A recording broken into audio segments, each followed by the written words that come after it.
ဒါတွေဟာလူသားတွေဘယ်တော့မှမမြင်ဘူးတဲ့အရာတွေပါတချို့လူတွေတွေ့မြင်ခဲ့ကြပြီးဗီဒီယိုရိုက်ကူးမိထားပါတယ်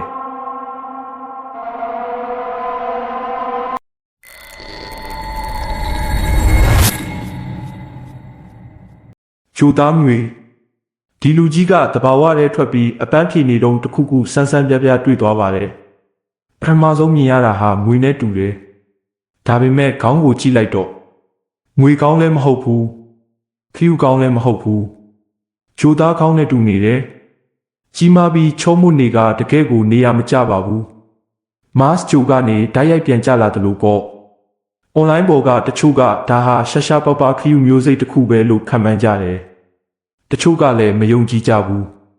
တချို့တွေကလှုပ်ဝက်ကြိုသားတက်ခွဲကန်းတွေကတခုခုမာယွင်းသွားလို့ထွက်ပြေးလာတဲ့အရာလို့တောင်ထင်ကြေးပေးကြတယ်ဘာပဲဖြစ်ဖြစ်သူကကဘာပေါ်မှာရှိတယ်လို့မထင်ရတဲ့အကောင်ပါပဲသိပ္ပံပညာရှင်တွေတော့စိတ်ဝင်စားကြမှာပေါ့ကျွန်တော်တို့ကတော့ဒါတွေတွေ့ရင်လုံးဝကင်းကွာစွာနေပေးကြပါခုလိုဗီဒီယိုလေးတွေအမြဲတင်ဆက်ပေးနေလို့ like subscribe follow လုပ်ထားပေးကျေးဇူးပါ